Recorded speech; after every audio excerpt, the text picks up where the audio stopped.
Hey, welcome back to another episode of It's a Football Thing. As always, I'm your co-host, RJ the Balanced Blue, joined by my fellow co-hosts, Rob the Red Devil, Scott the Gooner.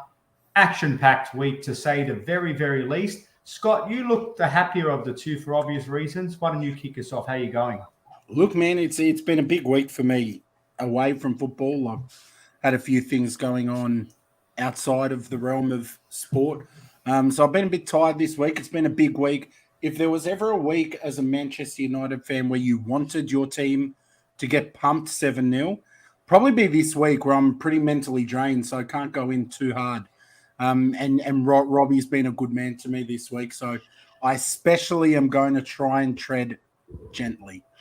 But we'll see. Fair the enough. gloves might come off really quickly. I was going to ask you, Scott, a rating out of 10, maybe a 7, perhaps? Or stir you up? Nah, look, Robbie is the best sport amongst us three. We won't hammer him too much. And those that know us well, Rob will know he copped an absolute shellacking in the group chat this morning by our good friend Piers Morgan. If you're watching, if you're checking it out, he'll know he gave Robbie an absolute hiding. Robbie, you turned up as the good sport you are. How you doing?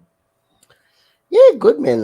Not as bad as I thought it was going to be, if I'm going to be honest. Obviously, today copped a hiding, and it doesn't look. I think the worst part of it was Liverpool. If I'm going to be honest, it was Liverpool. It's our biggest rival.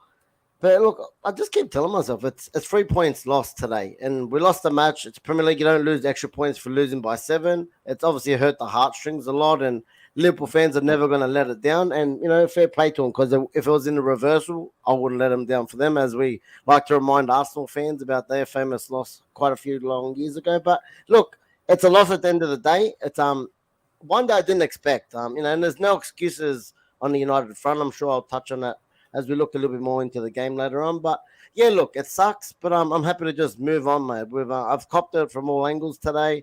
United, I'm sure the team will cop it from Ten Hag, and as a global fan base, they're going to cop it. But mate, I think this team's got a good mentality too. They'll pick themselves up and they'll go again on Friday.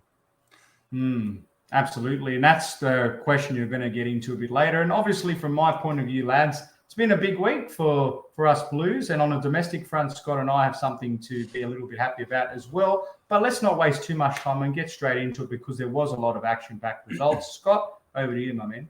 Absolutely. Look, already shown some of the legends in the chat. But Tom from the United Pubcast, I had to say, I watched yours and Larry's reaction this morning. I thought you boys did a pretty good job. They're never easy streams to do, so make sure you check them out.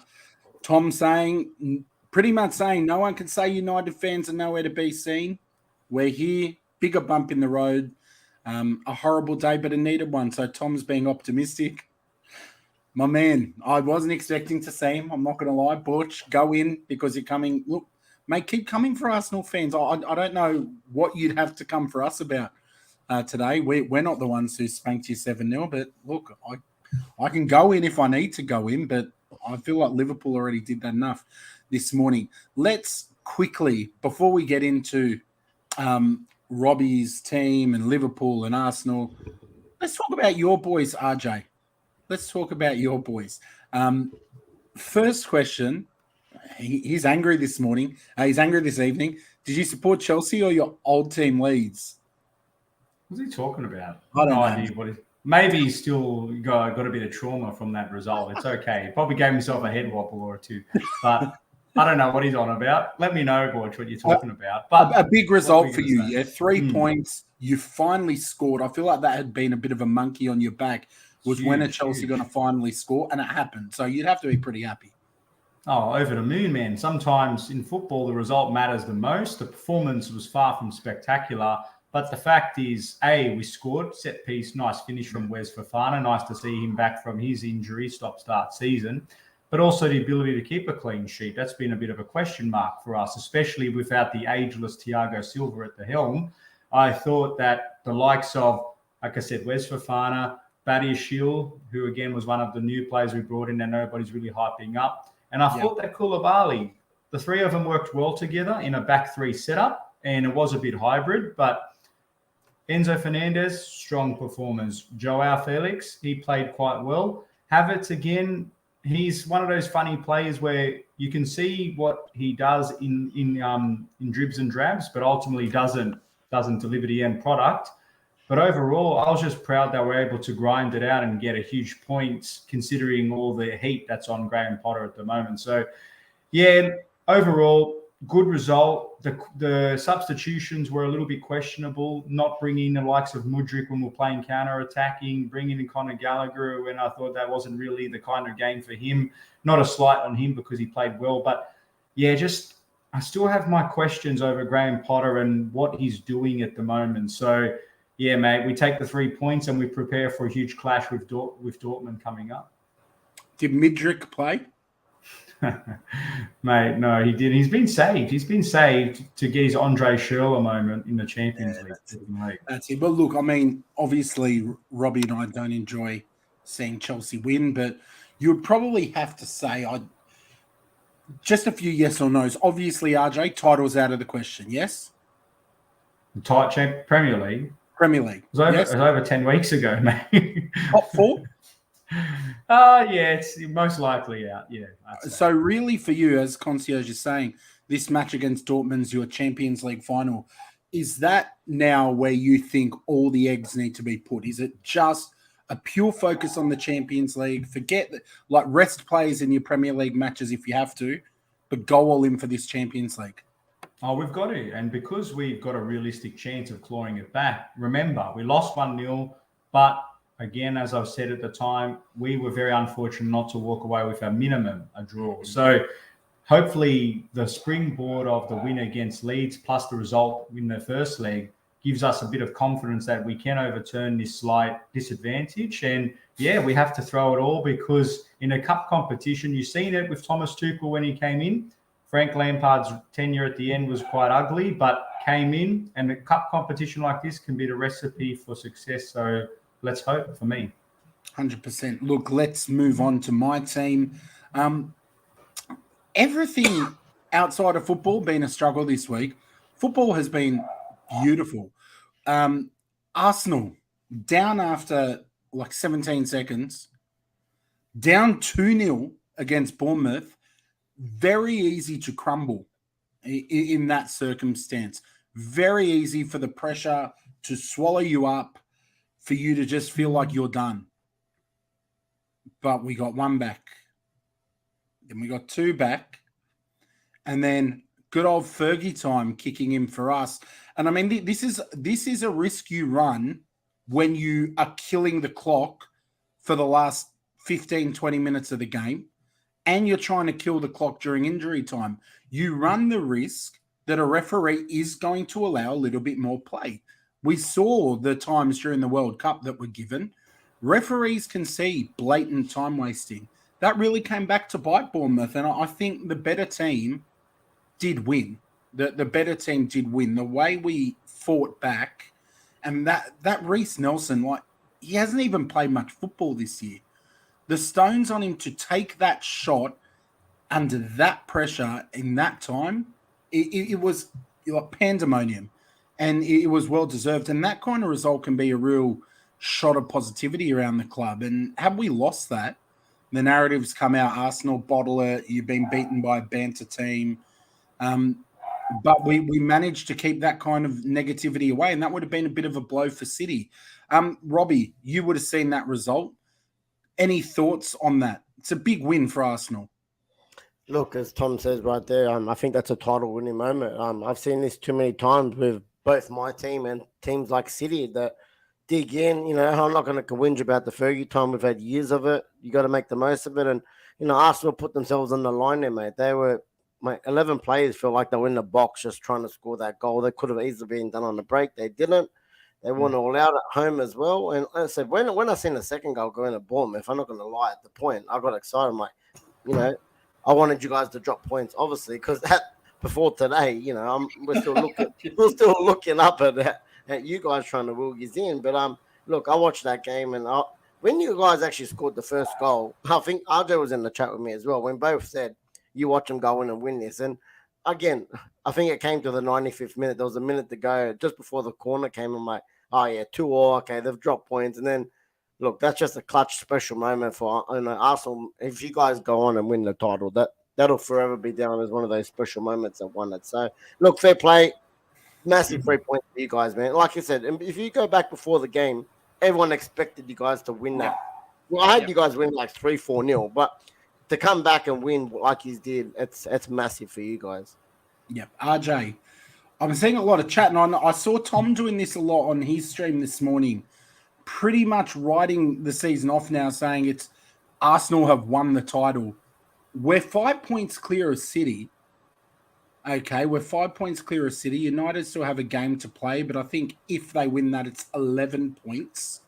And there's still 12 matches left in the season. For me, I'm not saying that we've locked the title down. It's way too early. What camp do you resonate with? Is this Arsenal's title now? Like, are we in the race? Of course we are. We're leading the race. But to say that we've won the title, I think is too premature. Mate, I felt sick. I literally turned on, I swapped streams, and it was 2-2 because I was already annoyed. It was 2-2. And then I saw the corner. I'm thinking, already it's a minute and a half over the time, whatever. And then I saw the goal go. And I said to myself, I literally felt so sick. It felt worse than Chelsea winning. Like, the feeling of that overrode us winning. I got to be honest. But that's in that moment, I just thought this team is like the Rocky Balboa of the Premier League. They just keep getting knocked down, but keep getting back up. And I think in that moment, they secured the title. I don't want to be dramatic, but I do feel like it. And it's not because of the points difference, because mathematically, anything could happen. 100%. But the character, the bounce back ability of this team, they just don't lie down and die like they should when they're losing. Yeah. They just have this character, and it's frustrating because I've seen it before in our teams when we've won it. So, yeah, I'm on the camp of it's done now, unfortunately. It was only a couple of weeks ago. The same thing similar happened where, Jorginho scored like the goal, came off the keeper to get the point. But when you win titles, they're the games that just like you have the luck of the draw, and you always need luck to win a title. So for me, you guys are playing good. You've been consistent all season, and then you're pulling out results like that you shouldn't be. So the mentality is good right now, and I think like this, I was really happy with the Jorginho signing. So many Arsenal fans weren't. Usually it's me who's unhappy with signings, and other people think it's great. But that mentality from Jorginho, we could see it on the side. He played a part without playing on the field. Like, that's what leaders do. That's what winners do. They lead at all times. So I'm really happy with that signing. I'm happy with the team. There are a lot of players who didn't have good games.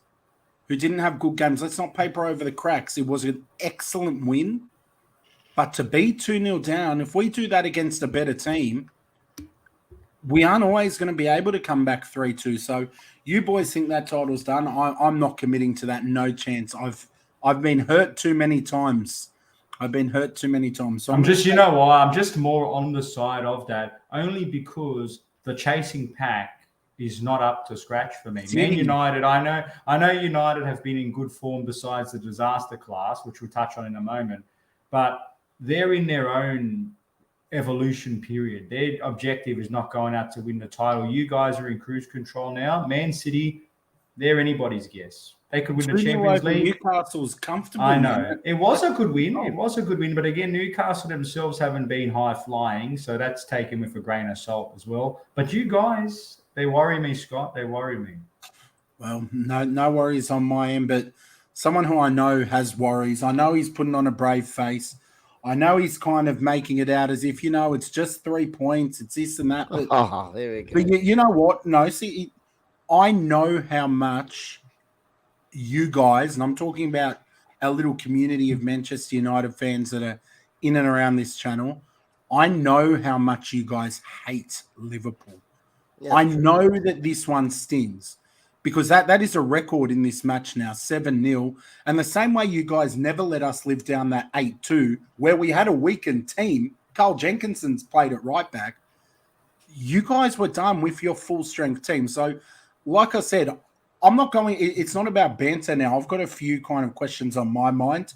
I know there's probably going to be some comments in the chat, but the very first question I have for you, Robbie, would be, what the hell went wrong?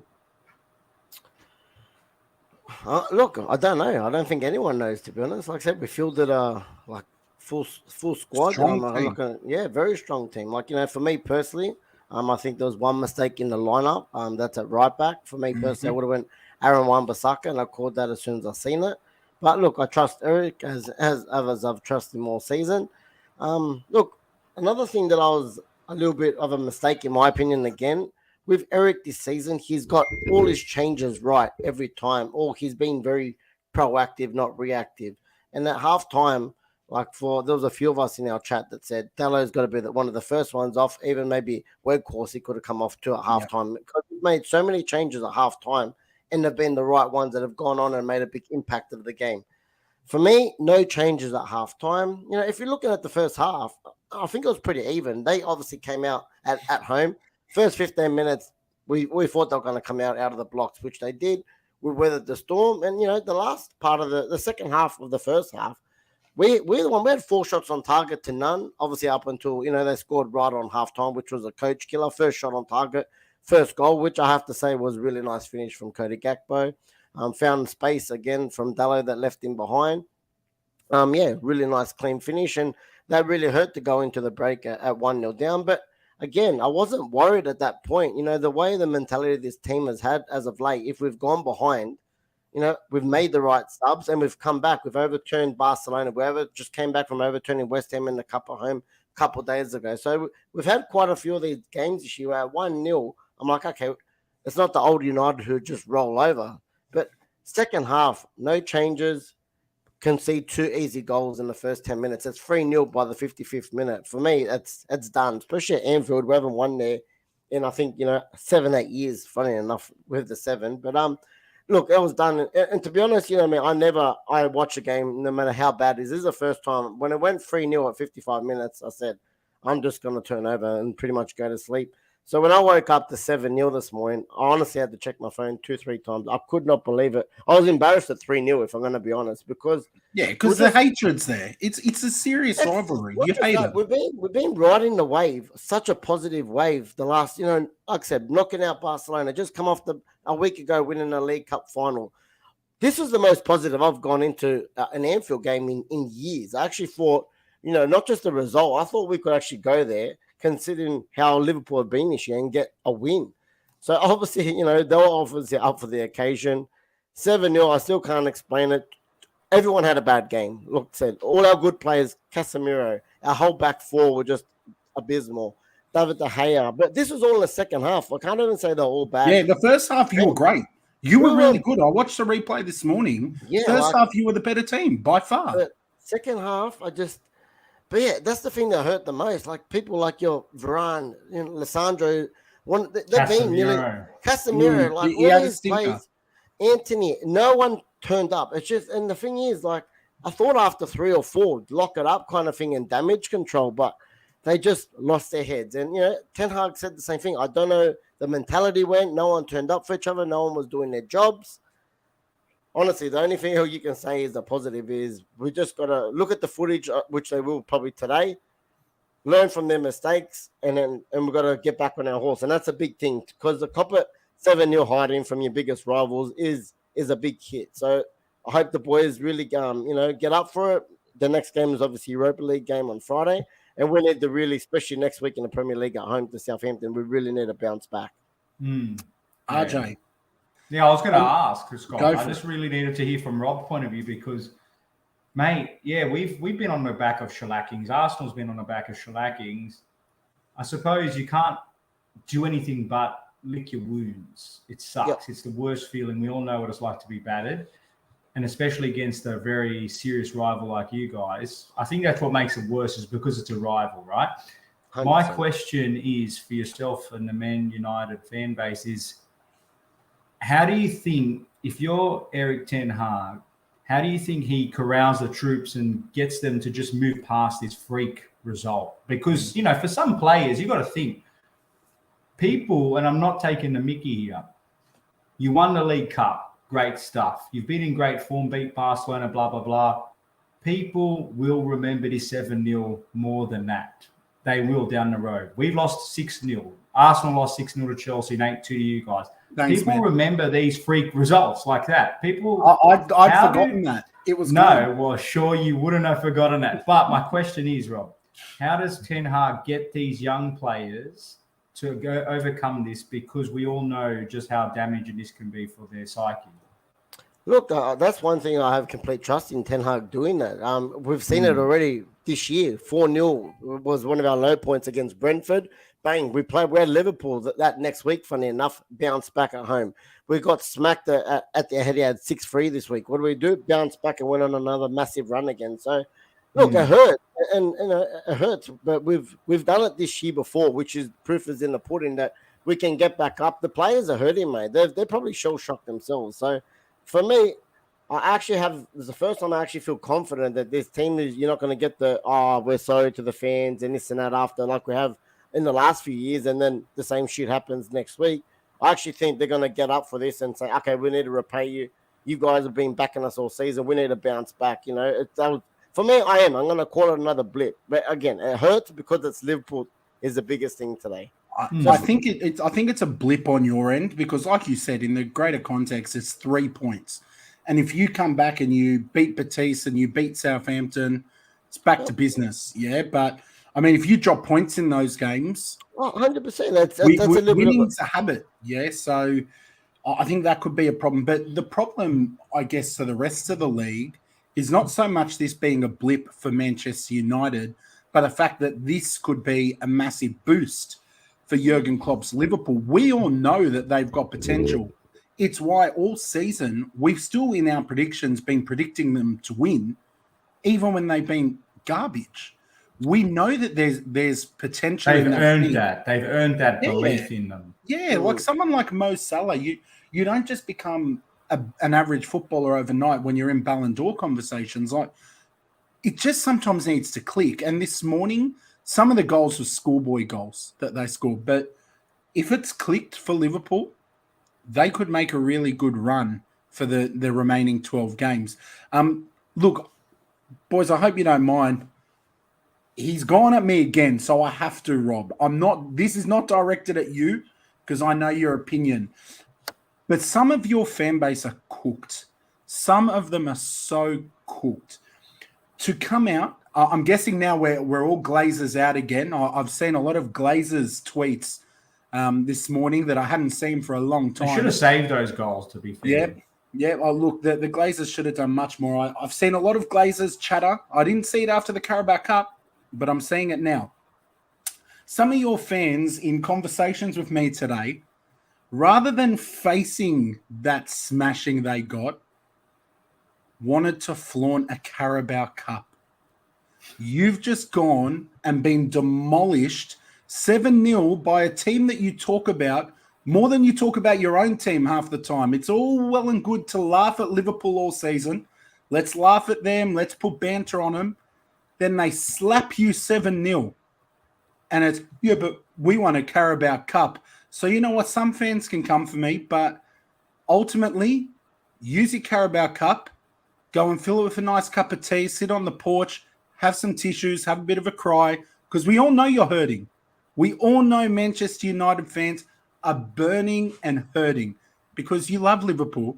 And to get slapped up 7-0, nothing. And people might want a right to reply, but if I don't get a right to reply, I ain't given that same courtesy. I'm happy to do a separate stream on this tomorrow evening, Thursday evening, no problem. But for now, Glazers out. Glazers out. Yeah. The only 7 that matters, mate, right now is 7 points above Liverpool for me, mate. We lost today 7-0. 7 points. That's a magic number, isn't it? 7. Mate, 7 points in front of Liverpool right now is a better position than us. So they can take the hit today, or we can take the hit, but, mate, I'll take the position where we are right now. Robbie. 7 hits, mate. And you know this is not you. You know exactly who I'm throwing this mate, I told you. I can dish it up and I can take it, mate. I told you. Forgive, not forget. I need bullets for Chambers for the future. Don't worry. Yeah, no, I'm like I said, I'm happy to do separate streams. I never turn down an invitation if it's workable. So happy to talk about it anytime. But the mentality of some fans who talk about titles coming and winning Europa League, worry about not getting smacked up 7-0 by Liverpool. Like, don't worry about 21. 21 was coming this morning if that game had gone for another half an hour. The ref done a technical knockout, mate. Yeah, that's KO'd right. Stopped it. The ref saved 21. So, look, we move on. It's all love. This is football. This is why we love football, yeah? the banter. And I know if the time comes when Arsenal do not win this title this season, I'm going to need to go into witness protection. Like, I know that I'm going to have people coming for me. It happened last season when I locked in fourth. So if you want to give the banter, sometimes you got to let someone else smoke a cigar and enjoy it. Yeah, you got to let someone else have the stogie for once. That's Manchester United. That's Arsenal. That's Chelsea done. We've talked Premier League. I don't think there are many other results we need to go into from there, but we do have Champions League football. Before we move on to the Champions League, boys, are there any other Premier League results or talking points you really wanted to mention? Yeah, just quickly, one of them, Spurs. What are their problems at the moment? What is this team? They're still in and around the fourth position. But again, another below average result, a poor loss to Wolves. I just don't get this team. Can you boys talk to me about what are Spurs at the moment? Spursy. Yeah. Honestly, but like, I don't get how they're so high up. They're still in the top 4 race in concrete. I feel like they've had. How many times do I feel like we say this every week? They've had a draw. They've had a bad loss. They'll bomb it, Robbie. They'll bomb it for sure. They can't stay in this. I can't rule them out. They've been there all year and they've had shocking results. Like, honestly, you can't. Like, statistically, we can't say they're out of the top 4 race because I know next week they can turn it on next week. And again, just quickly with Liverpool, a lot of people, including myself, I've been backing them, saying in the last week, don't rule them out. Don't rule them out.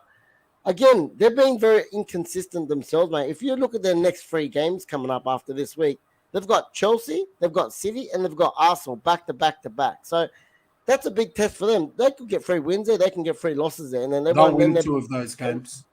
Yeah, well, they'll beat Chelsea and they'll beat either us or City. I don't know. They couldn't beat us a couple of weeks ago, and we've been awful, mate. Awful. 2 of those games are away as well.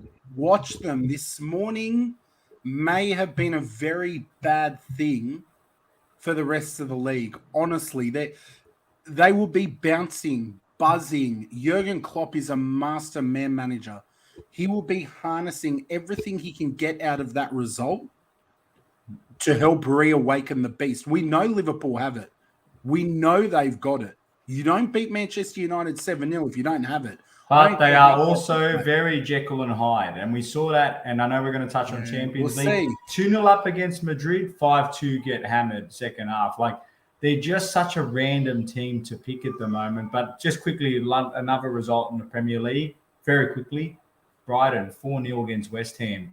Nobody's talking enough about this Brighton outfit for me. They are playing they're playing such incredible football. But, man, I just, as a neutral fan, I just hope we buy all their managers and coaching staff again because they are awesome at the moment. Well, put it this way, they've got 3 games to play because they've only played 23 fixtures. If they win all 3, like right now, let's just say they played them all tomorrow and won them all, they're in 4th place over Spurs. Yep. Noted that there are other teams that have other fixtures to play too. But Brighton, mate, they could still do a madness. Matoma, McAllister, these boys are playing really, really good football. Yeah. So, Robbie, Champions League, you love it. That's why you're our European football correspondent. Let's put up some fixtures. Let's talk about it. We won't dawdle on this too much because we want to talk about some domestic things as well. We've got Bruges and Benfica. You'd have to guess, boys, Benfica go through, right? They're already up. Yeah, look, I haven't got the aggregate scores in front of me, to be honest, but they're on the screen. On the screen.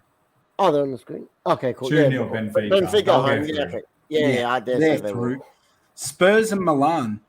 Now, this one's not over with. It's 1-0. But again, Spurs could turn it on at home, and they could be in a quarterfinal of the Champions League as well. So I don't know. Look, Milan, to be honest, they're very Jekyll and Hyde themselves, man. They had another loss this morning against Fiorentina, and like this after post-World Cup, they've been in pretty bad form. So again, at home at ground advantage, Spurs could give them a bit of a spur over the line, but that could go either way. I can't even call that one.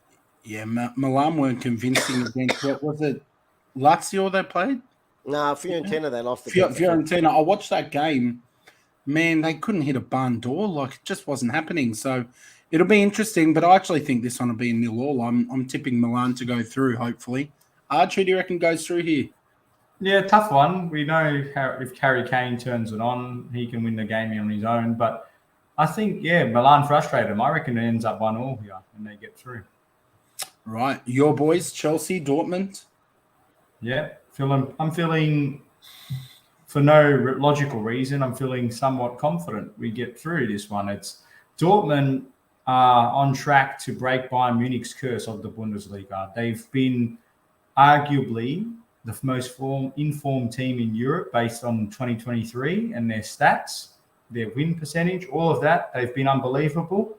But despite all of that, despite all of our chaos and the crap that we've been dishing out, we were very good against them in the first leg, as I mentioned, away. So at home, given the win we had against Leeds, some of the players that are due to come back, gives me cause for optimism. And I do think that this could be a turning point to put some gloss on what's been an awful season. So I reckon we turn this one around. I think we take this one 2-1, and I think we win in extra time. Okay, interesting. Look, I think it'll be a draw and Dortmund go through. I just have no faith in Chelsea's attack, to be honest. So, yeah, I think Dortmund might go through on this one. What about you, Robbie? Yeah, look, very, very hard game again. I said from the start, I think Chelsea will advance somehow, but like RJ already touched on, Dortmund have been flying. Again, you know how much I love Jude Bellingham. I think he just runs that whole team. Yeah, look, they've just come off the back of, they're riding a wave themselves at the moment, trying to break the duck. I could see it's going to extra time, but I'm going to go Dortmund to edge it just. It'll be very close. One goal, I think, will make it decisive, big difference. If Dortmund score first, I think it's all over. All right, and Bayern Munich, Paris Saint-Germain. Bayern are up 1-0, but anything can happen in this one. I'm still going with PSG to go through. I think they've got a lot of magicians in that team, but we'll have to see if they have the magic touch. What about you, RJ? No, I think they're just a better team than PSG, like as a unit, I mean. And PSG, for some reason in Europe, they're like Man City. They just don't click when it matters ultimately, despite the star-studded attack that they've got. And I expect Bayern at home to close this one out. I think they win this one 2-1. Robbie? Paris, go through for me. Yeah, wow. Robbie, there you go. I like when you agree with me, Rob. We are going to talk about a couple of domestic things as well.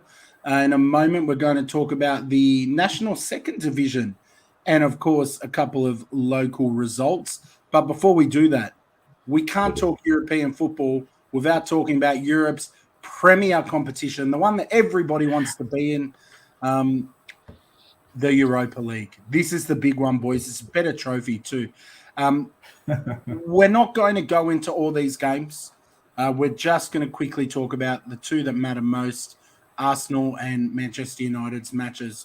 Robbie, we'll start with you. You guys like your Spanish opposition, can't get away from them.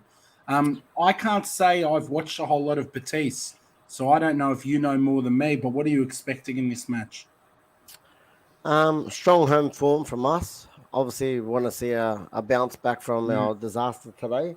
I think if we're going to qualify, we get this done at home first leg. I'm hoping we go out. They've just lost their best player as well. You would have remembered the Fekir, who used to be very much linked to Arsenal. I think last week done an ACL, and he's an instrumental part of that team. Obviously, been touching on them. That a draw, I think, with Real Madrid today. So at home, they're strong. So I think we need to go and try and get a 1-2, possibly 3-0. Again, I'm just hoping to get it done in the first leg to go away and hopefully go with a bit of cruise control. I like this one from Butcher. You know what? Because I know I've riled him up tonight, I'm going to go 2-0 to Manchester United. What about you, Arch? Yeah, I think they take this one out. I wouldn't be surprised if they concede, though, just have a bit of nerves in the tank, but I think they take this one 3-1. No, they've got the best centre-back pairing in the league, remember? They won't concede. Let's talk Sporting and Arsenal. For me, you know what?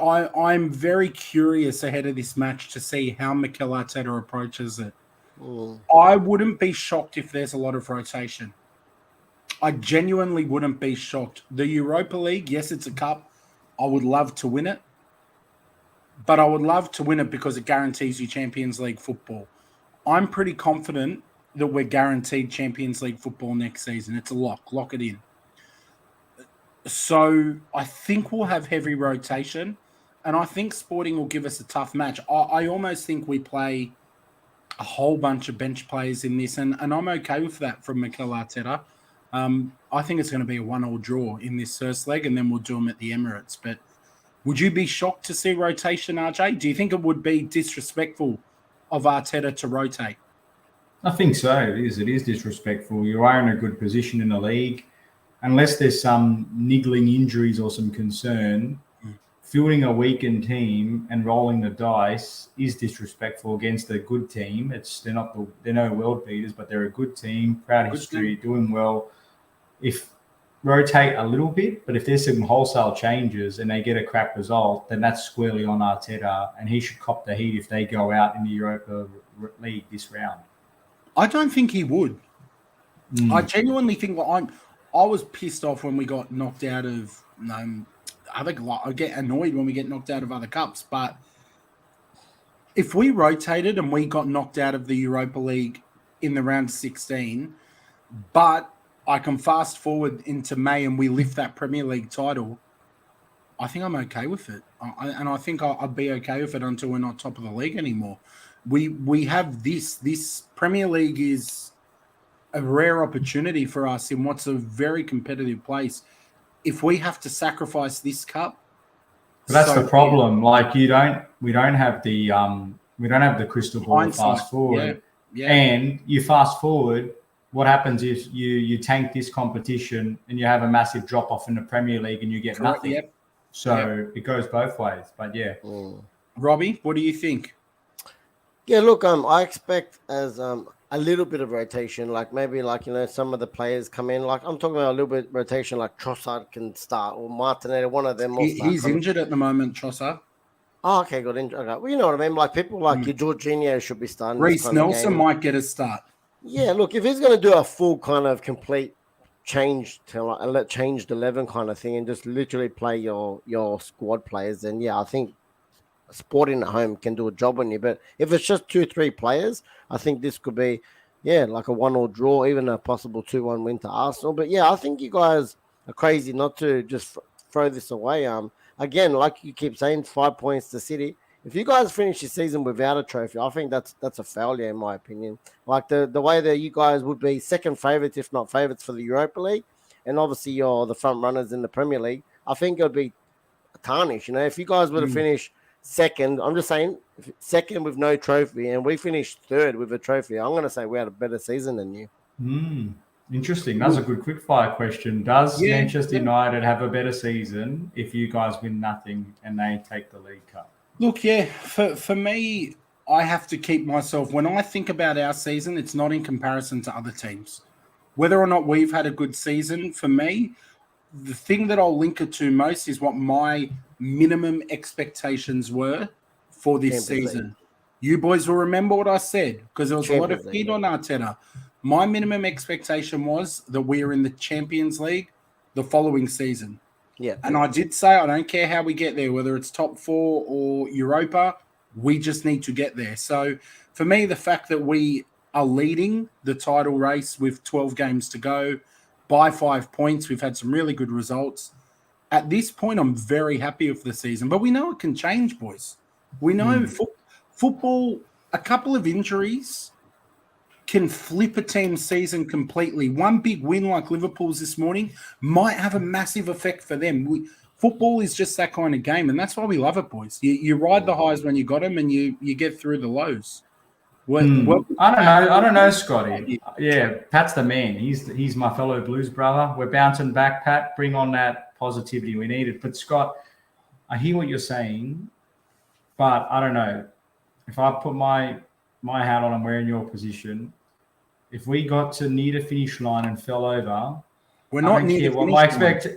Yeah, but you are closing in on it. You're 2/3 of the season in now. 66% of the season's been played. Well, more than 66. And you're 5 points ahead. You're not neck and neck. You're 5 points. You've got a good advantage. Not insurmountable, But if you were to then throw it away with, say, 3 games to go, your minimum expectation was Champions League. But if you got so close and threw it away at the end, I think you would be still pretty bitter despite you reaching your minimum goal. Yeah, you've always got to look at the context. Like, say we beat Liverpool and we beat City, and then at the end of the season we need 1 point to win, but lose like our last 4 games straight. Of course, yeah, context. There's always context, but we'll have to wait and see. We'll have to wait and see, boys. But for now, I can only talk about what my minimum expectation was, and they've surpassed that by a country mile at this point. I know we've got Champions League football. We've already locked that in. 2/3 of the season played. So if we can lock in my minimum expectation with 1/3 of the season left, they've done a bloody good job, and I'm happy with that. Boys, domestic level, very quickly. RJ, we didn't get a chance to do a match reaction, but we were at the MacArthur Bulls game over the weekend. What a day for me. Wake up in the morning, Arsenal, 3-2, last second comeback win. Bulls go 2-0 up, then 2-2, and then McGing, the McKing, comes back. Some Messi Miller magic. McGing last second header. Tell you what, God, that was a good feeling. We were letting loose. I didn't have my voice for about an hour after the game. No? You got nothing for me? No words? No, it was incredible, mate. Nah, we froze, mate. I was just reflecting on how good the result was, but it was an awesome atmosphere, awesome finish, great header from McGinnis me. But you know what? Given where the Bulls are on the ladder, getting those 3 points were huge to give them any chance of making that top 6. So, look, man, impressive with that. And, yeah, just happy to be a Bulls fan on that occasion. 100%. And obviously, Robbie, big points for the Wanderers, 2-0 against the Mariners. They're looking good, man. The Wanderers starting to really turn it on at the right time of the season. Happy with that? Yeah, definitely, man. And the consistency has been the biggest thing for us this year. And, we haven't had finals football in, I think, 4 or 5 years now, which has been massive. So Ruden's come in and, he's really he's bringing a lot of players in, a lot of leaders in. Brendan Borrello, he's been on fire this whole season. Really big player. Again, got an early goal. But both these games actually went down to 10. Both these teams actually went down to 10 men. And then, Malfitano with another finished thing. But again, Central Coast, who has been another really good team this year. 2-0 clean sheet. I'm wrapped with that. Obviously, took a hit losing our captain, but I'm going to end up got 3 games down to 1 game today, which is massive considering the derby is just around the corner again. That's it. And look, we've converted Pat. And he's here. He's coming to a Bulls game. Our shout. If you need one sent over, mate, if you want a jersey, just say the word. I need all the fans they can get. Don't worry. That's it. Robbie, we don't like that chat here. None of that bull. Let's go here, boys. Let's go here. Last talking point of the night. The expressions of interest have closed for the 2nd division, and thank you, Tom, for your kind words. Always nice when people don't hate the show. That's always great. These are the teams that have submitted an expression of interest. Some familiar faces in there. Obviously, we're New South Wales boys. I would love to see the Marconi Stallions in here. The Stallions, nostalgic. We spent a lot of time at that stadium. RJ, I know your dad lives around the corner. Literally right behind the stadium. We could watch it from the upstairs window. Any of these teams that you're really excited about and hoping that they can become a staple in the 2nd division? Yeah, I think obviously from New South Wales, seeing, like you said, your Marconis, even your Uniteds, so having the likes of even Apia, like as an Italian, having a team like Apia potentially being there. But then you look at even across the board, you see with like in Victoria, you've got some good proud teams with Melbourne Knights, South Melbourne, for example. But I don't know about you, Robbie. Any teams for you stick out that you'd like to see in the 2nd league? Yeah, look, obviously, as a local back in the day, Marconi, mate, we grew up there. That was our local team. Went to a lot of NPL, NSL games there back in the day. And, look, I'd love to see them there. Obviously, again, like you said, Apia, Sydney Olympics, another one, man. There's a few good teams there. Even from Adelaide, what was it, Adelaide City? Adelaide City, Nicholas Bucco. Mate. Got to get him back on the show. Yeah, there's a lot of good teams there around there. But again, mate, look, I think it'll be interesting to see what you guys think. I don't know if this is a positive or a big negative, mate. I think this can possibly kill the A-League. I can't see it. I think it's a gamble. I think it's a big gamble, man. I just see, look, I'll take What's my your team. concern, Robbie? What's your concern? I just money number one, and I think that it really just gets filtered down. All these A-League teams, I'll use my team, Wanderers, as takes a big Western Sydney, even the Bulls to an extent. All these clubs were ethnic clubs back in the day. That's how it was. You can see from most of the emblems how ethnic they were. And if a Marconi Stallion was to come in, if a Sydney United to come in, most of those two teams right now are Wanderers fans.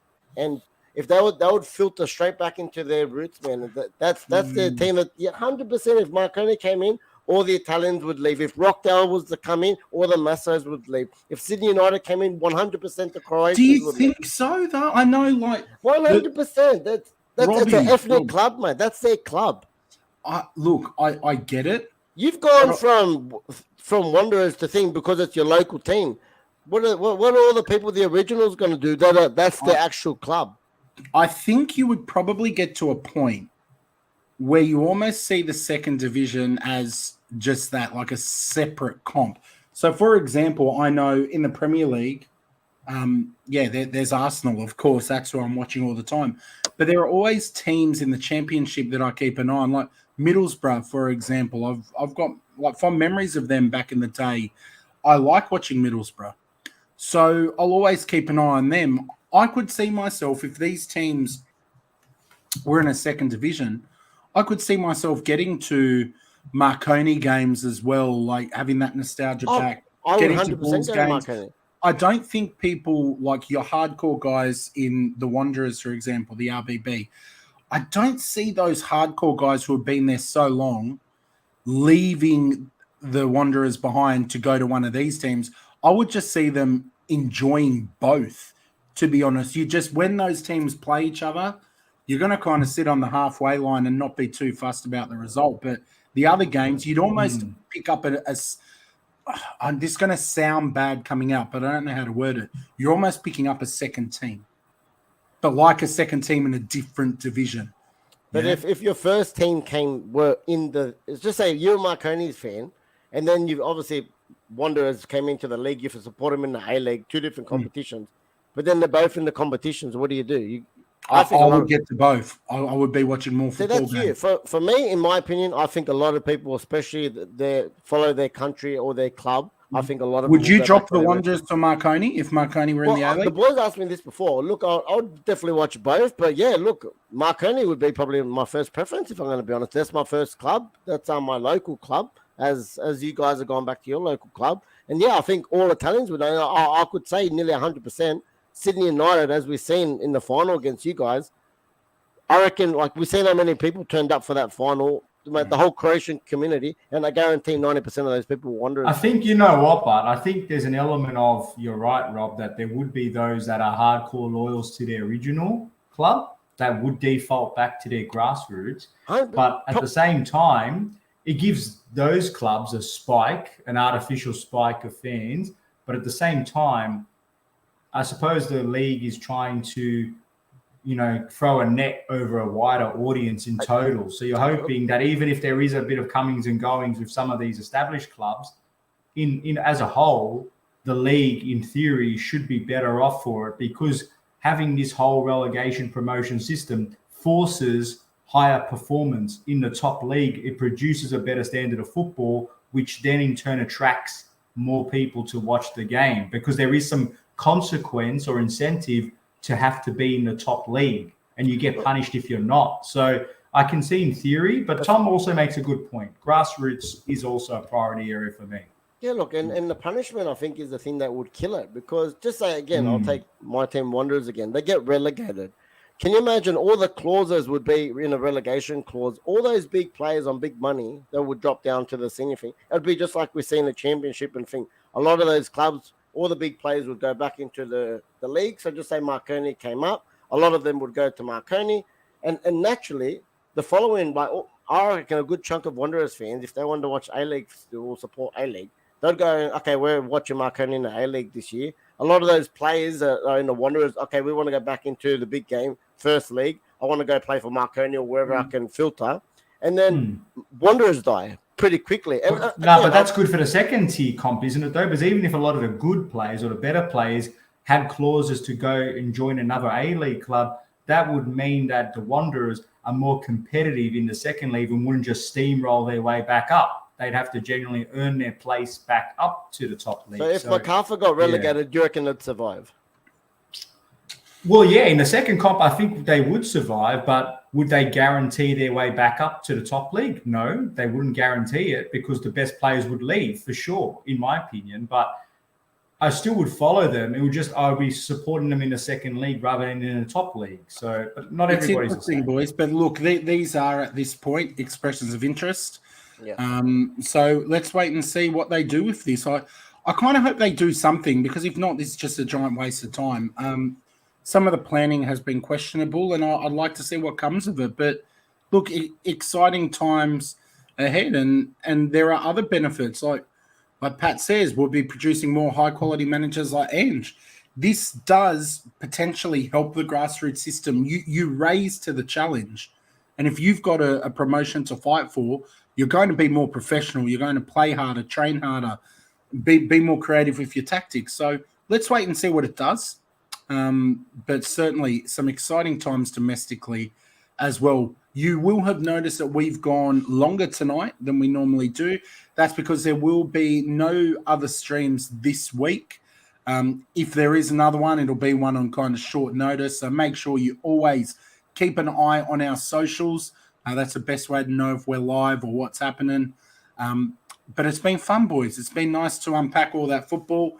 Like I said, we weren't going too hard, but it's now, can Manchester United learn from this? Is it a blip or is it a catastrophe? I don't know. I wanted to end with a quick fire, though. I did put it as a poll in the chat, only because I heard some interesting debate around this on TalkSport, and there were mixed reactions. Just quickly, boys, before we wrap up the stream, do you think the Manchester United players should refund those travelling fans? No. Arj? Yes, I do. For me, I would say yes as well. Only because, if we want to have a quick word on this, why not? Only because there was a really clear lack of effort then. It's not like Liverpool just absolutely blew them away. Their heads dropped. Collectively, I think all the players would be really unhappy with themselves. And there are fans that paid a lot of money to do that. So I think because of the really visible lack of effort once a few goals went in, I think they do owe it to the fans in the current climate. Robbie, you said no. Is it just about not setting a precedent? No, look, I think it'd be a nice gesture if the club or the players did, but I don't think today. Yeah, look, we got belted second half. We lost control of the game. It's a bad day at the office. A lot of people have bad days at work. Do you fork out of your pay packet and give it back to your boss? Good shout. 99 to 100% of people wouldn't want to do it and don't do it, and it doesn't happen. So, look, if it was a consistent thing and we're getting smacked, or any club was getting smacked every week, and I still don't think to an extent. Relegation teams, they get beaten 90% of the season. Do they refund their season tickets? For me, it's a no. Again, there was once or twice I've said it in watching United in our really bad times. I think one was a Europa League game against Michelin. They went all the way to Denmark, and we had one of the worstest places. Something like that. Something like that, I'd say, look, it's a nice gesture from the club, but today it's a no from me. I don't know. I hear your point about last words about the jobs. We're not always going to get that. You're not going to refund if you have a bad day at the office, but we're not in the entertainment business. And in fact, some of these hardworking families who struggling to make ends meet to go out there expecting a competitive fixture against your most fierce rival, the nature of that defeat was so harrowing, so poor. I can understand, and Manchester United is a financial juggernaut. They can afford it. The players, I'll put it now on the record, Robbie, even yourself, if we were on 100 plus K and the club turned around and said, you know what, we should make this right to those supporters. We're going to dock, 10, 20, 30% of your pay for that weekend to say, sorry, I'd volunteer that happily, because you should. These poor people, this is an escape for many people. And what they dished up was pathetic. Sorry, but it was. And I don't know. As a gesture, they should do it, but that's just. Fair shout, boys. I don't see Chelsea players coming out and But donating not their way. 7-0, Rob. They've been Not pathetic 7-0, for bro. majority of the season. If you're looking at Chelsea as a club and where they Yep, set their I bars agree. every year, I don't see Yeah. no players or I don't see no one coming out and say, "Oh, we're going to donate all our money to the Chelsea fans for traveling home and away." So I don't know. I think Yeah. it works on both sides of the. No, but hang on. As bad as we've been, did we lose 7-0 in the blip that we had in that one moment? Because it's not a precedent. It's not every week. Because that's not Well, sustainable. I mean, you didn't As a score for one-off about gesture. 4 or 5 games. Oh, and they It were. wasn't They were great. pathetic as well. You got to be You know entertained what? by goals. And This is against why these clubs Southampton, happen. even We can't just Southampton, say- I we would say can't the just- same thing. Yeah, but we At can't just Southampton, use not scoring a United goal. as something like we can't just because it's United. Like But it's I not even didn't see just because it's United. did man. Barca been done 8-2 in the Champions League final. Brazil got knocked in the semi World Cup final 7-1 to and And in they their should home have country. refunded their fans in But that it match, didn't in happen. my But opinion. I don't think you have to do it. That's what I said. It's a nice gesture if it happens, but I don't think it should be a rule if you lose by X amount. No, it's not a rule, refund. but should your club have the class to do that for your traveling fans who expect it in your current position, the team you're versing, all the history behind it, to travel all that way to get dished up that crap? I think they should as a nice gesture. But you're right, Chelsea have been awful all season. They'd go bankrupt by now, all the refunds they'd have to give. So I'll leave it. Sorry, I'm Boys- sure Bowley will cover the cost. Probably. Uncle Todd's got plenty of money, mate. On that note, it's been a long stream. It's been a very long stream. For now, the boys are going to end this one. We're going to take a good bit of rest, and we'll be back at this point next week. Borcher saying he wants to stream tomorrow. Sure, there might be a stream tomorrow. You watch the socials. I'm happy to jump in. I ain't scared. I've got 7 good reasons to back up my views. So let's see what happens. We'll see what's going on. But until then, everyone, most importantly, take care of yourselves. Enjoy your football. Look after each other. Ciao. 7-0.